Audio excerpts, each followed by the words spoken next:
영적인 생각으로 마음을 채운 사람들은 하나님을 예배하는 기쁨이 가득한 삶을 살아갑니다. 예배 때문에 기뻐 본 적 있으시죠? 예배 때문에 정말 막 벅차오르고 기쁨이 넘친 적이 있죠. 근데 우리가 예배에 대한 기쁨을 회복하는 것, 예배에 대한 기쁨을 느끼는 것은 좋은 것이지만, 어제 나눴던 대로 이 예배에 대한 기쁨을 느끼는 것이 때로는 이 그릇된 생각들로 채워져 있을 때가 있습니다. 예배가 너무 좋은데 그냥 찬양이 좋았을 때가 있고, 건물의 인테리어나 건축 양식이 좋았을 때가 있고, 아니면 설교의 어떤 화려한 유창함이 좋았을 때가 있는 겁니다. 근데 예배에 대한 기쁨은 그런 것이랑은 조금 거리가 멉니다. 그렇게 외적인 어떤 요인 때문에 예배가 즐거웠다, 기뻤다, 예배가 너무 좋았다 라는 건 예배에 대한 참된 기쁨과는 좀 거리가 있다는 것을 기억해야 됩니다. 이 예배 때문에 마음에 기쁨이 생긴다, 기쁨이 가득하다 하는 것은요, 그 기쁨이 얼마나 큰지 그것이 없이는 살 수 없을 정도입니다. 그래서 실제로 예배하지 못하게 막을 때 죽음을 택하더라도 예배를 멈추진 않습니다. 또 우리가 유창한 설교, 화려한 설교, 엄청나게 잘 준비된 완벽한 찬양, 아니면 엄청난 건축 양식 때문에 목숨을 걸진 않죠. 그것이 우리에게 기쁨이 되는 것은 분명하지만 그것이 우리에게 진정한 만족을 주지 못한다는 겁니다. 그런데 이 예배에 대한 진정한 참된 기쁨은 우리가 그것이 없이는 살 수가 없게 만드는 겁니다. 그래서 그것으로 살게 만들고, 그것을 먹고 살게 만들고, 그것에 매이게 만드는 겁니다. 그래서 이 예배에 대한 참된 기쁨, 만족을 회복하는 것이 굉장히 중요한데, 이때 예배는 주일에 드리는 예배만을 이야기하는 것은 아닙니다. 하지만 주일 예배를 반드시 포함하고 주일 예배를 중심으로 핵심적인 위치에 둡니다. 이 주일 예배를 중심으로 우리의 삶의 모든 영역에서, 그리고 모든 측면에서의 예배를 기뻐하는 것입니다. 이 영적인 생각으로 마음이 채워져 있는 사람은 예배의 기회를 박탈당했을 때 예배를 갈망하고 목말라 하고 견디기 어려워합니다. 하나님을 예배하는 사람은, 그리고 그 예배의 기쁨을 맛본 사람은 그 무엇도 그의 예배를 막을 수 없습니다. 이 주일 성수에 대한 논의를 많이 하기도 합니다. 때로는 필요할 수 있습니다. 주일에 직장을 다니는데 어떻게 해야 하는가? 다양한 의견들이 있을 수 있고, 정말 어쩔 수 없는 경우가 있습니다. 또 현대사회는 더 그렇습니다. 주일날 일을 하지 않으면 안 되는 경우들이 있죠. 그런데 이것은 주일 성수를 해야 되냐 말아야 되냐, 주일날 직장을 가도 되냐 가면 안 되냐, 이런 의무와 당위성의 문제로 의논해 볼 수 있겠지만, 왜냐하면 주일 성수는 의무니까요. 근데 그런 의무를 이행해야 되냐 하지 않아도 되냐의 문제가 아니라, 그것을 견딜 수 있냐 없느냐의 문제입니다. 하나님을 예배하지 못하는데 아무렇지 않다면 어딘가에 문제가 있는 겁니다. 단순히 주일에 예배하지 않는 것만을 말하는 것은 아니지만, 주일에 직장을 가느냐 말아야 되냐에 대한 문제는 아니지만, 주일에 직장 생활을 할 수밖에 없다, 아니면 주일에 어떤 사정이 있거나, 아니면 주일 예배에 참여할 수 없는, 도저히 주일 예배는 참여할 수 없는 상황에 놓여 있다면, 그것을 합리화하는 식의 논쟁은 영적인 생각을 하는 사람들의 삶에서는 의미가 없습니다. 이런 거죠. 주일날 교회를 가지 않고 직장을 가도 되나요? 주일날 예배를 빠지고 이런 약속을 가도 되나요? 그렇게 질문한다 했을 때 그런 되묻고 싶은 것이 하나 있는 것이 아쉽지 않으세요? 라는 겁니다. 너무 목마르지 않으세요? 라고 묻고 싶은 겁니다. 이게 너무너무 아쉽고 너무너무 괴롭지만 정말 지금 이번 한 번에 한해서 아니면 어떤 일정 기간에 한해서 이런 상황이 돼가지고 어쩔 수 없이 빠지게 될 수 있습니다. 하지만 그것 때문에 무슨 뭐 정죄를 받고 지옥에 가고 뭐 그런 문제는 아닐 겁니다. 그러나 우리 마음의 중심을 한번 돌아보자는 겁니다. 정말 예배하고 싶어 죽겠고 예배에 대한 그 만족과 기쁨이 넘쳐 흐르고 어떤 설교의 화려함과 찬양의 화려함과 교회의 화려함이 아니라 하나님의 존재와 그분이 우리를 향한 나를 향한 행하신 그 일의 화려함과 위대하심 때문에 그 하나님과의 사랑을 확인하고 말씀을 통해 그것을 다시 한번 생각하고 그 하나님을 찬양으로 높여드리는 일 때문에 우리에게 만족이 있었는데 그 만족을 어떤 다른 이유 때문에 잠깐 멈춰야 할 때 가슴이 아프고 너무 괴롭고 어려운지 생각해 봐야 되는 겁니다. 진심으로 예배하기를 원하고 있다면, 진심으로 예배가 너무너무 좋고 기쁘다면 안 나와도 괜찮냐는 그 질문은 할 수가 없게 되는 겁니다.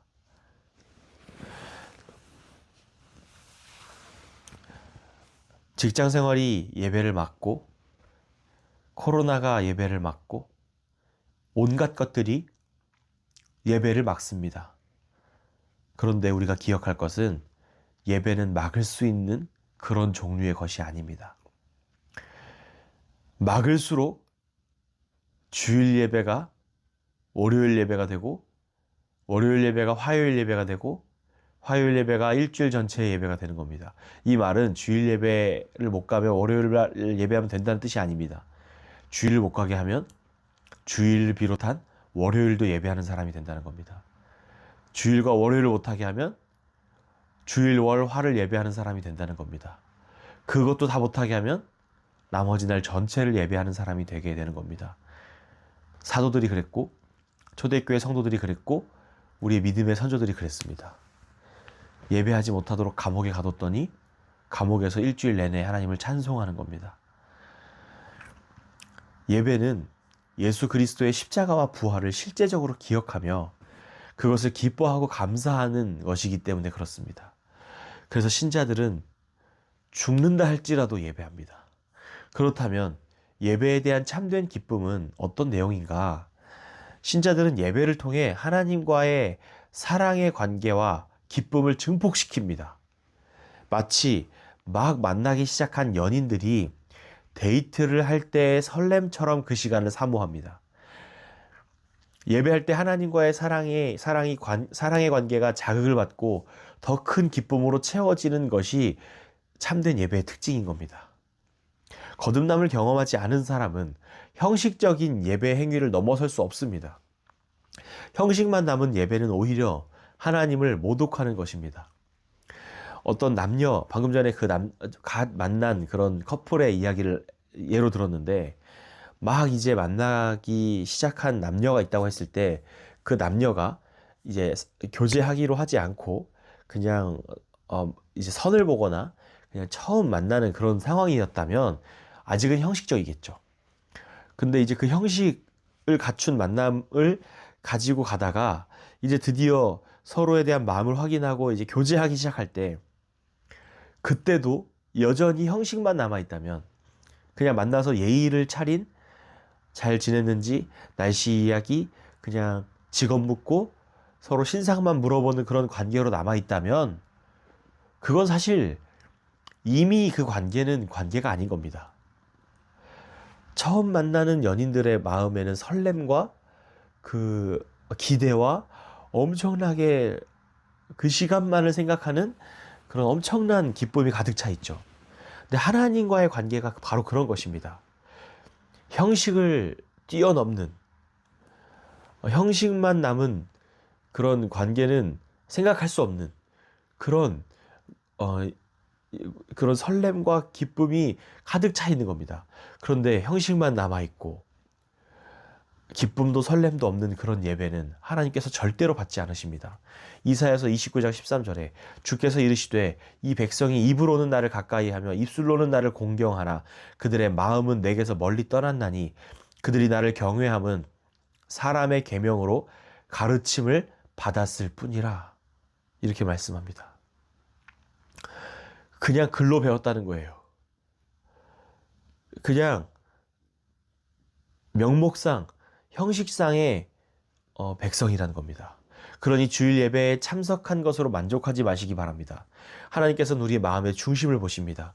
형식적이고 공허한 예배를 피하기 위해서는 우리가 준비해야 합니다. 전도서 5장 1절에서 2절에 너는 하나님의 집에 들어갈 때 내 발을 삼갈지어다. 가까이 하여 말씀을 듣는 것이 우매한 자들이 제물 드리는 것보다 나으니 그들은 악을 행하면서도 깨닫지 못함이니라. 너는 하나님 앞에서 함부로 입을 열지 말며 급한 마음으로 말을 내지 말라. 하나님은 하늘에 계시고 너는 땅에 있음이니라. 그런즉 마땅히 말을 적게 할 것이라. 이렇게 말씀합니다.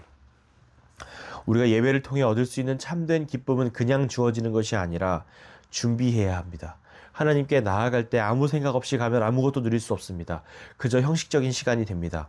어제 나누었던 예배의 외적인 요소들, 설교의 유창함, 찬양의 화려함, 교회 건물이나 인테리어의 무슨 이렇게 세련됨이 아니라 하나님이 아닌 다른 것들로 얻는 만족, 이런 것들이 아니라 하나님께로 우리의 모든 마음이 쏠려 있는지를 살펴야 하는 것입니다. 진심으로 예배를 준비하고 기도하며 사모하며 말씀을 준비하고 예배를 기다리다가 그 자리에 나온 사람과 그냥 오는 사람은 다른 겁니다.